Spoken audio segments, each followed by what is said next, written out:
मसाजोग ग्रामस्थांच्या अन्नत्याग आंदोलनाला मोठं यश आलंय। सरकारने उज्ज्वल निकम यांची विशेष सरकारी वकील म्हणून नियुक्ती केली आहे। इतर महत्त्वाच्या मागण्यांसाठी 8 मार्चपर्यंतचा वेळ मागितलाय। त्यामुळे ग्रामस्थांनी अन्नत्याग आंदोलन तात्पुरतं स्थगित केलंय। भाजपकडून लोकसभा लढवलेल्या निकमांच्या नियुक्तीवर विरोधकांनी शंका उपस्थित केली आहे। काय घडलंय दिवसभरात ते पाहूया।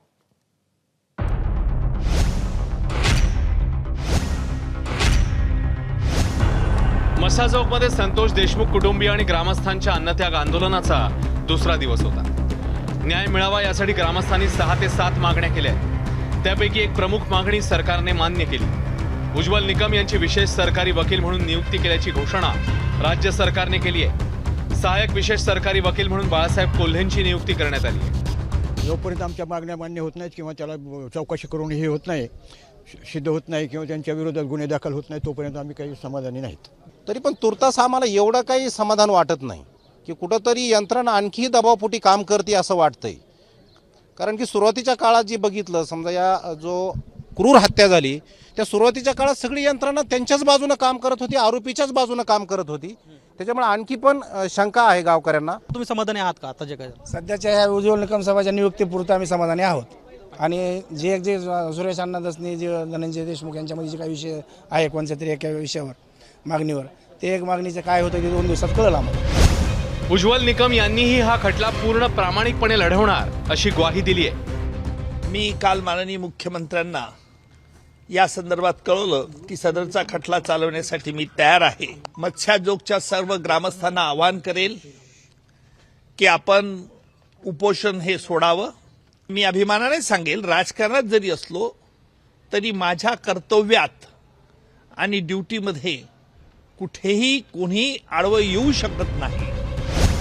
सुप्रिया सुळे यांनी उज्ज्वल निकम यांच्या नियुक्तीचं स्वागत केलं, पण सरकार पारदर्शकपणे काम का करत नाही असा प्रश्नही विचारला। एकतर काहीतरी निर्णय सरकारने घेतला याचा अर्थातच मी स्वागत करीन, पण जो 7वा आरोपी आहे, जो खुनी आहे, तो गायब आहे। एक माणूस राज्यात गेले 72 दिवस आपल्याला सापडत नाहीये, ह्याच्यावर माझा विश्वासच नाही। भाजप आमदार सुरेश धस यांनी सुरुवातीपासूनच हे प्रकरण लावून धरलं होतं। त्यांनी मुख्यमंत्र्यांचे आभार मानले, तर विरोधकांनी टीका सुरूच ठेवली। पोलिसांनी तपास नीट केला नाही, त्यामुळे उज्ज्वल निकम तरी काय करणार अशी शंका विरोधकांनी उपस्थित केली। निकमांनी भाजपकडून लोकसभा निवडणूक लढवल्याची आठवण जितेंद्र आव्हाडांनी करून दिली। मला त्यांच्या वकिली ह्या व्यवसायाबद्दल, पेशाबद्दल काही बोलायचं नाही, पण ते आता बीजेपीचे संसद आहेत, सरकार बीजेपीचं आहे। ह्याच्यामध्ये जे मंत्र्यांचं नाव घेतलं जात आहे आणि बोललं जाते ते त्या मंत्रिमंडळात मंत्री आहेत, आणि अशा परिस्थितीमध्ये त्यांना सरकारी वकील नेमणं हे मला वाटतं की थोडस कुठेतरी शंकेची पाल मनात चुकचुकत असते। मसाजोग आंदोलकांच्या इतर मागण्यांवरही लेखी आश्वासन देण्यात आलंय। या मागण्यांच्या सद्यस्थितीवर एक नजर टाकूया। केजचे तत्कालीन पीआय प्रशांत महाजन आणि पीएसआय राजेश पाटील यांना बडतर्फ करून 6 आरोपी करा, ठोस कार्यवाहीचं आश्वासन देण्यात आलंय। फरार आरोपी कृष्णा आंधळेला लवकरात लवकर अटक करा, 4 पथकं तैनात करण्यात आली आहेत, शोधकार्य सुरू आहे, पाठपुरावा करण्याचं आश्वासन देण्यात आलंय। वाशी पोलीस स्टेशनचे पोलीस अधिकारी घुले, दिलीप गित्ते, गोरख फड आणि दत्ता बिकड यांचे सीडीआर तपासून त्यांना 6 आरोपी करा, 8 मार्चपर्यंत वेळ मागण्यात आलाय। आरोपींना फरार करण्यास मदत करणारे संभाजी वायबसे दाम्पत्य, बालाजी तांदळे, संजय केदार, सारंग आंधळे यांची चौकशी करून 6 आरोपी करा, 8 मार्चपर्यंत वेळ मागण्यात आलाय। घटना घडल्यानंतर संतोष देशमुखांचा मृतदेह केज रुग्णालयात नेण्याऐवजी पीएसआय राजेश पाटील यांनी तो कुणाच्या सांगण्यावरून कळंबच्या दिशेने वळवला याची चौकशी करा। ग्रामस्थांची तक्रार प्राप्त होताच चौकशी करणार। या लेखी आश्वासनानंतर गावकऱ्यांनी 8 मार्चपर्यंत आंदोलन स्थगित केलंय। गावाला प्रथमतः मला जे सांभाळ माझा चालू आहे कुटुंबाचा, गावाकडून, सगळ्या समाजाकडून, सगळ्या स्तरातून, यामुळे हे जे आंदोलन केलं होतं त्याच्यात मी एक आंदोलक म्हणून होतो।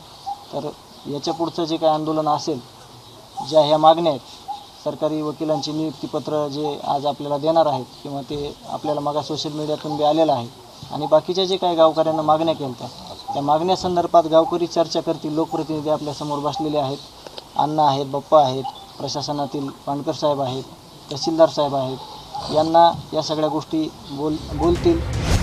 देशमुख कुटुंबियांनी वारंवार उज्ज्वल निकम यांच्यावर विश्वास व्यक्त केला होता। सरकारने त्यांची मुख्य मागणी मान्य केल्यामुळे देशमुख कुटुंबियांना थोडा तरी धीर मिळाला असेल. आता त्यांच्या विश्वासाला तडा जाऊ न देण्याची जबाबदारी उज्ज्वल निकम आणि सरकारवर असेल. गोविंद शेळके, एबीपी माझा, बीड. एबीपी माझा, उघडा डोळे बघा नीट.